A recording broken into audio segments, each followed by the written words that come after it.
Hi everyone, let's talk about Beer Empire. So, this is definitely, it's got a lot going on in it. It reminds me a little bit of Vinos, only a little bit in the way that you've got the festivals, same, it's a similar thing, and thereafter, there's different characteristics of the wine in there that you're trying to impress them with. In the full version, anyway, I think that's taken out of the deluxe version. But anyway, that's irrelevant. So it reminds me a little bit of that, and I really like Vinos anyway. So it's definitely not as heavy a game as that, but it's you're making beer instead of wine, and you're making certain types of beer as well. That's quite a nice thing. There are a couple of expansion ones that I got when I bought the game. There was an extra little tile that had some extra beer types in it, and I expect that there'll be more coming along. It's cool that you can just make any type of beer that you want. You can make different combinations to basically try and impress these market tiles, which can be worth more points in the end, because the points are coming from here. At most you can get 2 points from the festival.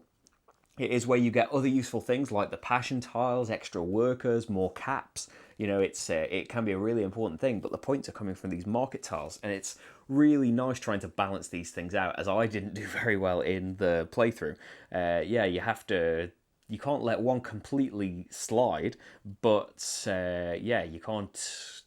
It's hard to balance both of them out, especially when there are so many different things that you have a stake in, and you need to try and make sure that you do them all to keep up with the points. Because if somebody does manage to do them all and you didn't do any, like I did stupidly one round in that, you're going to find yourself falling so far behind. It's cool that all of these different elements are going to be coming out randomly, like the different colours. The yellow was really important in the market tiles, but the judges couldn't care less about it. So it's another way of balancing it. Which do you want? Do you want the points, or do you want to impress the judges and get those bonus things? Going for the different types. For the experience tile boost, maybe you want an unpopular beer made so you can adjust your caps on the market tiles because your beer has turned out a different way than you thought, and all of your caps are on something you're not going to get points for. Maybe you want to move some caps over by making a less popular one, or by arranging your workers in a different way. There's a lot to think about as you're going through it. The workers was a nice little thing as well. Where you have to make this little puzzle thing of you can only use one in each column and row, but you can stack them on top of each other in the same space. It's an interesting little puzzle of how to work it out, how to get the ingredients out of your warehouse properly, how to get the enough crates to be able to do that, but also, do you want to adjust one of your market caps? Then you're going to have to put a worker early on in there and potentially not be able to put out all of your experience tiles or all of your ingredients from the warehouse. That's another interesting thing. And do you put your worker on the marketplace so you will get the most flexibility in the supply phase, because you'll get to take from it, you'll get an extra column you can take from that will refill as well. So you can potentially take a couple of things you don't want to try and get to something that you do really want. But again, it's using up precious workers that you do not have. If you've managed to get some from the festivals, great, but in general you won't have them unless you've hoarded a ton of bottle caps. That's an extra thing as well. You can use bottle caps to get more workers, but yeah, in general, they're pretty hard to come by. So yeah, there's a lot of good things going on here. I do think that as with anything in this kind of area control thing, having two players does reduce the number of market tiles that's out there to try and increase the competition on them, but there's still not that much competition, so I expect in a 3 and 4 player game, as soon as there's an extra player, as soon as there's a third player bidding for these different tiles, it's going to get way more interesting.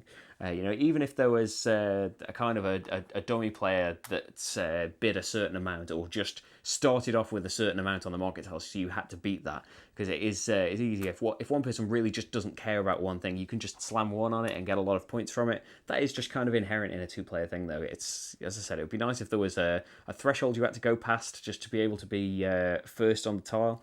But yeah, as soon as you add those extra tiles and have more players, also the thresholds will increase, but because there will be more battling over the tiles, I think you'll find the tiles changing a lot more often as well. So I think that is a thing that would be better, and the marketplace will be bigger, but there will be a lot more options. So being first will be even more important. Even though being first is determined by the person in last place, they will have the best pick at what to get, because it's a really nice thing where you're kind of looking through the marketplace, looking at what the market tiles are right now and who's in control of what, and what the judge wants in the festival, to try and see, well, what's the best beer I could make with this, and how likely am I to get all of these ingredients, taking them one at a time.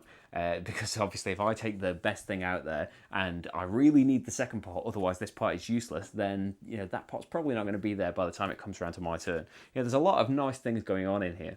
So for us, I don't think there's anything about the game that is kind of driving me away from it. There's nothing that stands out as bad to me. But it's for some reason it's kind of it's got all of these interesting elements that when we first learn about them, we're like, okay, great, but there wasn't really anything driving us forward in the game to really exciting us. There's a lot of interesting choices going on in all of this, but for some reason the game as a whole just didn't really wow us that much, especially Rachel. I think well, she doesn't like Vinos anyway, so the little reminder of the festival there, as soon as I was like, oh, do you remember it works this way in Vinos as well? Should never have said that. But yeah, she wasn't a very big fan of it anyway, but maybe it's the theme, something like that. But usually I'm not that bothered about what the theme is. I don't do any farming, but I love those farming games. But yeah, I don't really think, as I said, I can't really think of big negative things. But for some reason, in general, it didn't really. We weren't like, okay, I'm really looking forward to playing this again. We're just like, okay, it was great. It had great things going on in it. I think the market thing would be better with more players, but in general, I think that was it. It was very nice to play, but for us, I can't see us being desperate to go back to it very quickly. But I do think it's a solid game though, and you can decide for yourself. You can go and look at the playthrough and see how it plays through, and decide for yourself. That's what it's there for. But that's it. That's what I think anyway. So thanks for watching, everyone, and I'll see you for the next game. Bye.